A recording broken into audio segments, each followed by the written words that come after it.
মানে the banking system is totally short, এবং এটাতে কড়া কোনো পদক্ষেপ সরকার না নিলে এরকমই থাকবে, এবং অর্থনীতি অগ্রগতি আপনি আশা করাটা আপনাদের ভুল।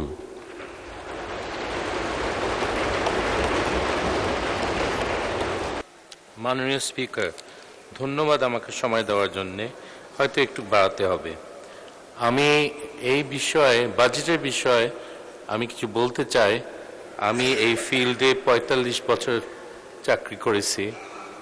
১৯৮৪ সালে আমি আন্তর্জাতিক মুদ্রা তহবিলে চাকরি শুরু করি এবং শেষ করি আন্তর্জাতিক মুদ্রা তহবিলের উপদেষ্টা হিসাবে কম্বোডিয়ার অর্থমন্ত্রীর। তো এইটা একটা বাজেট। প্রথম কথা হলো যে এটা খুব কঠিন পরিস্থিতিতে আমাদের মন্ত্রী, মাননীয় মন্ত্রী তৈরি করেছেন। পৃথিবীর পুরো অর্থনীতি একটা ধসের দিকে নামছে এবং এই পরিস্থিতিতে করা খুব কঠিন। এখন বিভিন্ন ফোরকাস্ট আছে। ওয়ার্ল্ড ইকোনমিক আউটলুক ফোরকাস্টে প্রত্যেক 6 মাস পর পর কমছে, এবং স্ট্রেটস অফ হরমুজ এর পরিস্থিতির জন্যে এটাতে আশ্চর্য হওয়ার কিছু নেই। প্রথম কথা আমি বলতে চাচ্ছিলাম যে একটা স্ট্যাটিস্টিক্সের একটা হায়ারার্কি আছে, একটা বেশি রিলায়েবল, একটা কম রিলায়েবল। সবচেয়ে রিলায়েবল সাধারণত যে নির্ভরযোগ্য সবচেয়ে হলো আমাদের মনিটারি স্ট্যাটিস্টিক্স, তারপরে ফিসক্যাল স্ট্যাটিস্টিক্স, তারপরে এক্সটার্নাল নাম্বারস, আর সবচেয়ে নিম্ন স্তরের হলো আমাদের রিয়েল সেক্টর স্ট্যাটিস্টিক্স। আমি বোঝাচ্ছি কি, ম্যাক্রো ইকোনমিক ব্যালেন্সেস কেন গুরুত্বপূর্ণ। প্রথমে আপনাদেরকে বলতে চাই যে আমাদের ম্যাক্রো ইকোনমিক ব্যালেন্সগুলি রাখা, মানে একটা সামঞ্জস্য রাখাটা খুব গুরুত্বপূর্ণ। এটা আমাদের দেশের অর্থনৈতিক ভবিষ্যতের জন্য এটা করা দরকার। প্রথমে আমি ডেট নিয়ে আলাপ করতে চাই।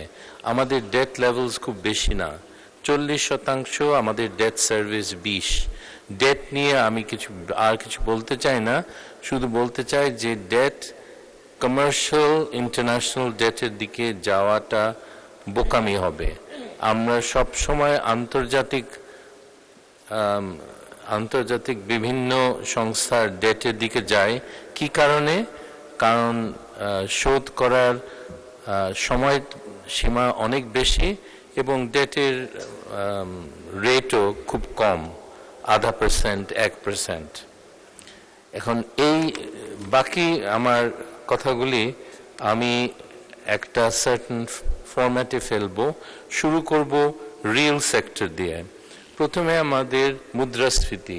এখন মুদ্রাস্ফীতি আপনারা ভাবছেন যে এটা শুধু একটা পৃথক একটা ইস্যু। নো, মুদ্রাস্ফীতি সব কিছুর সাথে জড়িত, এক্সচেঞ্জ রেটের সাথে জড়িত, মনিটারি পলিসির সাথে জড়িত, আমাদের গ্রোথের সাথে জড়িত, এবং আমাদের ফিসক্যাল পলিসি কি সেটার সাথে জড়িত।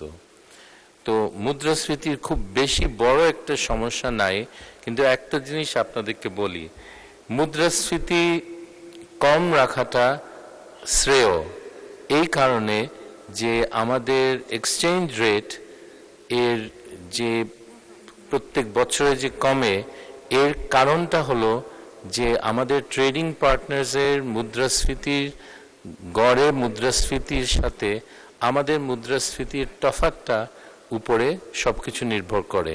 যদি আমাদের মুদ্রাস্ফীতি 10 হয় আর আমাদের ট্রেডিং পার্টনার্সের 3 হয়, তাহলে আমাদের এক্সচেঞ্জ রেট 7% কমবে।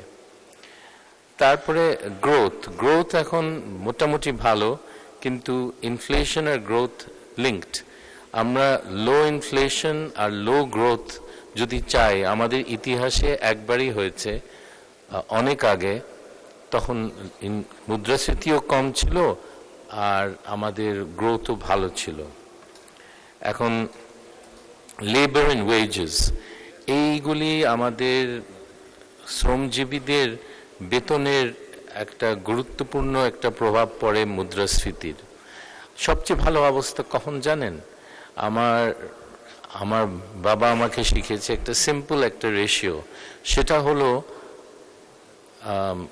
টোটাল ইনকাম দিন মজুরদের, তারা যারা কোদাল নিয়ে রাস্তার পাশে বসে থাকে, যাদেরকে কেউ দেখে না, এবং ডিভাইডেড বাই কোর্স রাইস। যেমন দিন মজুরের যদি বেতন 140 টাকা হয় আর সস্তা চালের দাম যদি 20 টাকা হয়, সে 7 কেজি বাসায় নিতে পারবে। এই রেশিওটা খুব খেয়াল করতেন উনি, কারণ উনি দেখতেন যে দিন মজুরের জন্য এটা খুব গুরুত্বপূর্ণ, এবং আমাদের সরকার জনগণের সরকার হওয়ার কথা, আমাদেরও তো এটা দেখা উচিত। অ্যান্ড ইনকাম ডিস্ট্রিবিউশন, আমাদের বৈষম্যের কথা বড় বড় বক্তৃতা অনেকে শোনান, কিন্তু গত সরকার এটা নিয়ে কোনো কাজ করেনি। আপনারা এটা জানেন যে গরিব লোকরা তারা যদি এক্সট্রা ইনকাম পায়, প্রান্তিক যে ইনকাম পায়, তার বড় একটা অংশ তারা খরচ করে, 100%। এবং এটা সরকারের, এটা অর্থনীতিতে একটা পজিটিভ একটা প্রভাব ফেলে।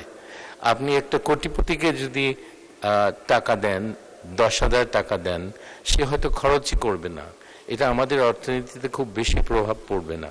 কিন্তু গরিবরা 1,000 টাকা কি 100 টাকা পেলে 100 টাকাই খরচ করবে। সো তাদের মধ্যে একটা ইনকাম ডিস্ট্রিবিউশন করা, আমি মনে করি এটা সম্ভব এবং এটা করা উচিত। Finally, quality of growth, ICOR. ICOR শব্দটা হয়তো আপনারা ফ্যামিলিয়ার না, ইনক্রিমেন্টাল ক্যাপিটাল আউটপুট রেশিও। কতটুক ক্যাপিটাল দিলে আমার গ্রোথ বাড়বে, এটা খুব গুরুত্বপূর্ণ। আমি যদি টাকা দিয়ে অনেক বিনিয়োগ করি আর বড় বড় 7,000 স্কোয়ার ফুটের অ্যাপার্টমেন্ট বানাই আর শপিং মল বানাই, আমার প্রবৃদ্ধির হার বাড়বে না। আমার মাননীয় সদস্য, আপনি কমফোর্টেবলি শেষ করতে গেলে কয় মিনিট লাগবে? আচ্ছা, তাহলে আপনাকে আর 4 মিনিট দেওয়া হলো, দয়া করে 4 মিনিটের মধ্যে শেষ করুন। মিনিট দেন। হ্যাঁ জি, পরে আমি ইউটিউবে 4 মিনিটস থাকতে হবে আমাকে। আর সেই জন্যে এই আয়করটা আপনারা যদি ফ্যাক্টরি তৈরি করেন বিনিয়োগ হিসাবে, তখন আপনার প্রবৃদ্ধির হার বাড়বে। আর আপনি যদি শপিং মল তৈরি করেন, এটাতে বাড়বে না। আর এই জিনিসটা আমাদের খেয়াল করা উচিত। বিভিন্ন টাইপের বিনিয়োগের ভ্যালিউ, মনিটারি সেক্টর, যে growth rate, monetary growth rate, এইগুলি খুব গুরুত্বপূর্ণ। এগুলোর সাথে মুদ্রাস্ফীতি জড়িত, কিন্তু দ্বিতীয় ইস্যুটা এবং ইন্টারেস্ট রেট জড়িত।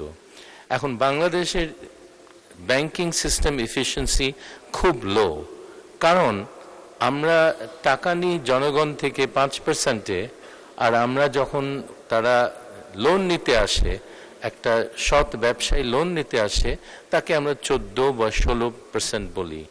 সো এই জন্যে আমাদের ব্যাংকিং সেক্টর এফিশিয়েন্ট না। একটা ব্যাংকিং সেক্টর এফিশিয়েন্ট হলে যে রেটে লোক টাকা নিয়ে আসে, সেই একই কাছাকাছি রেটে, ধরো 4 আর 6 এর মধ্যে ইন্টারেস্ট রেটগুলি থাকা উচিত। আর ফাইনালি সবচেয়ে গুরুত্বপূর্ণ হলো যে আমাদের সৎ ব্যবসায়ীগুলোর লোন পাচ্ছে না। সবচেয়ে গুরুত্বপূর্ণ হলো যে আমাদের ডিফল্ট সিস্টেম, ব্যাংকিংয়ের ডিফল্টের যে ডেফিনিশন, এটা আমরা পাল্টে দিয়েছি। আগে ছিল 90 দিনে লোকে ডিফল্ট বলতো, 90 দিন কোনো সুদ না দিলে সেটা ডিফল্টেড। কিন্তু এখন আমরা 1 বছর পরে কোনো সুদ না দিলে ওটাকে ডিফল্ট বলি। আর আমাদের রেট কত এটা পরে বলবো, কিন্তু আমি সব দেশে, যে 35 দেশে কাজ করেছি, আমরা ঘাবড়ায় যেতাম 6 এর বেশি হলে। বাংলাদেশের রেট হলো 61, এই ফলস ডেফিনিশনে 61, মানে the banking system is totally short. এবং এটাতে করা কোনো পদক্ষেপ সরকার না নিলে এরকমই থাকবে, এবং অর্থনীতি অগ্রগতি আপনি আশা করাটা আপনাদের ভুল।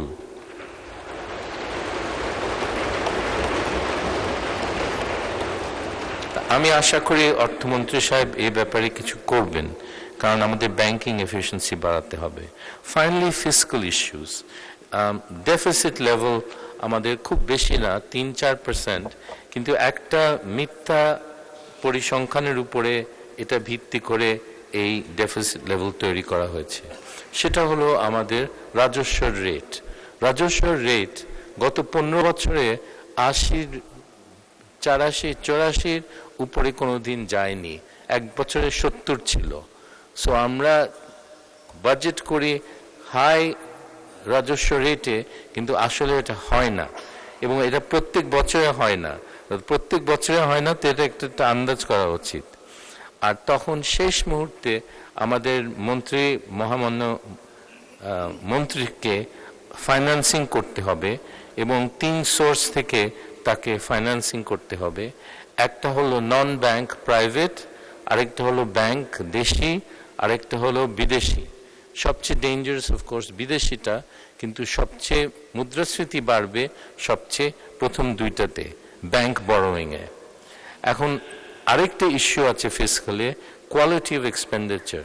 টাকা খরচ হয় কিন্তু কাজ হয় না। তাহলে আমাদেরকে এই ব্যাপারে কিছু একটা পদক্ষেপ নিতে হবে, আমাদের সরকার সেটা নেয়নি।